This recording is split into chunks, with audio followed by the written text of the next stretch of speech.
So the Kansas City Chiefs' already shaky passing game looks even worse after losing to the Los Angeles Chargers in Brazil Friday night. This is the Fantasy Sports Boss. Guys, hit that subscribe button. We're going to have live streams not only today, but tomorrow at 11:30 a.m. Eastern Time. Actually, 11 o'clock a.m. Eastern Time to be on live when the first injury report comes out and take any last-minute questions. And then, of course, during the game itself, all of the games starting at 1 o'clock Eastern Time. Instant injury analysis like I did last night talking about Xavier Worthy, and also notations on key performances and whatnot as well. So listen, as far as this game last night, and the big news early on was Xavier Worthy leaving with a shoulder injury. He crashes into Travis Kelce, takes some friendly fire, and he never returns. So if you're a fantasy football owner of Xavier Worthy, you have a big zero staring back at you already, and the majority of the slate hasn't even started. And so from that point on, already with no Rashee Rice, Patrick Mahomes had to play hero ball. And he came through in terms of fantasy points. He had 28 fantasy points, 24-39 for 258 and a passing score, ran for 57 yards and another score. So he really picked up the rushing yardage.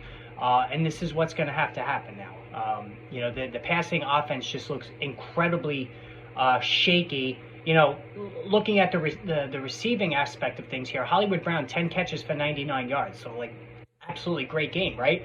But he seemed to lack explosion on his routes, and even once he got the ball in his hand as well. I wasn't totally impressed with him. I think it was really just out of necessity that Mahomes went to him as much as he did. We have seen Hollywood Brown contribute in the past.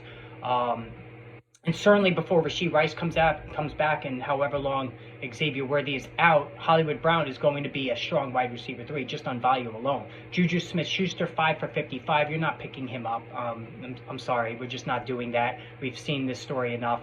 But the big thing is Travis Kelce. So Travis Kelce saved himself with that touchdown late in the game. Only 2 catches for 47 yards. He had the touchdown, the 37-yard score.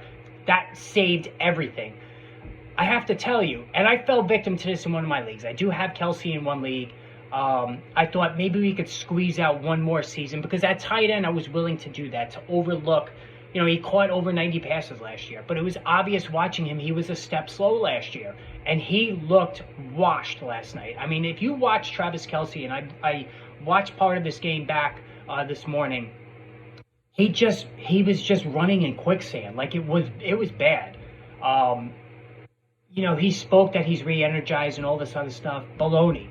I'm very concerned about him. I actually looked at the waiver wire to see of a possible replacement. This was before he caught the touchdown pass, because that's how disturbed I was. You would think with no Xavier Worthy, no Rashee Rice, Kelce would have been peppered. He just wasn't getting open.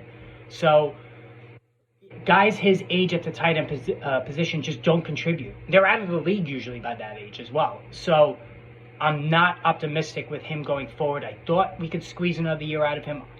Maybe I'm overreacting to one game, but this was not good. Now, the running game. Talk about not good.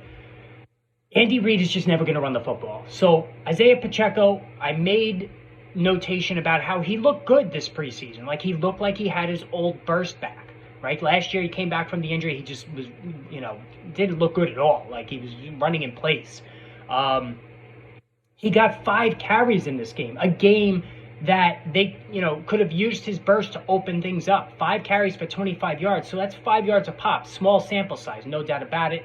Caught 2 passes for 3 meaningless yards. But Pacheco looked decent. Kareem Hunt, though, got 5 carries for 16 yards. He was used in short yardage. 2 catches for 10 yards. This is the problem. Kareem Hunt is not going away. And it appears that he's going to be the goal line back. So if you have Isaiah Pacheco hoping for a running back 2 season from him, 1 game in, it's not looking great. All right? There's nothing you could do about it. You're not going to be able to trade him now. You got to hold him. He's now a flex play for me going forward.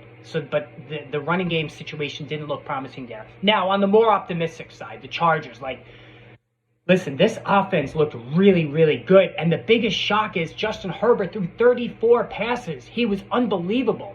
Without the majority of the slate even being played, Herbert's going to be there right in the running as QB1 for the week. 25 of 34, 318, 3 passing scores, no interceptions. He ran for 32 yards. He did it all. And Herbert's capable as a rusher. He's capable of running for 300 plus yards a season. The only thing that held him back last year, the first half of the year, was the conservative aspect of this offense. But I think as Jim Harbaugh and Greg Roman, the season got going, they realized, you know what, we got to put the ball in this guy's hands. Like, he's just that good. On talent alone, he's a top 5, 6 guy in the league. There's no question. We've seen him be a top 10 guy. All right, and he was really, really good. If he's sitting on any waiver wire, he's got to be picked up. And there's no reason to change the way how efficient they were yesterday. And this is a decent Kansas City defense. And here's the thing, too. How about Keenan Allen? 7 catches, 68 yards and a score. He is not done, folks. One of my all-time favorite players, along with Aaron Jones. You know I love Keenan Allen. I have just always seemed to have this guy every year. He is not done. And here's the thing. Like, if you're a Ladd McConkey owner, and McConkey went 6 for 74, great. Like, he did a good job as well. This is not ideal. Allen operated in the slot. And the one concern I had, and I don't have any shares of Ladd McConkey, so this is me coming from just a neutral observation point. Knowing the chemistry that Allen and Herbert have always had, and it is undeniable, there was a very strong possibility that they were just going to pick up right where they left off, and they did. It looked like nothing had changed. They picked up right where they left off a few years ago. And McConkey was being used instead of the slot, he was being used out wide, so there's much more margin of error now. But he did catch 6 for 74, didn't score. And McConkey's not going to be a big touchdown guy. But 12.3 per catch, very good. But Quentin Johnston, right? This guy, we got to give him credit. He looked so bad as a rookie. Like, it just looked like he was going to be a complete lost cause. 5 for 79, 2 touchdowns. He's going to be, look, at least, through 1 week, the main deep threat, touchdown threat in this offense. Even Tyler Conklin, 2 for 50. Like, they spread the ball all over the place. So, love what we've seen from Justin Herbert. Love what we saw from Keenan Allen. Liked what I saw from Ladd McConkey, but just a little concerned that he's going to be used out wide.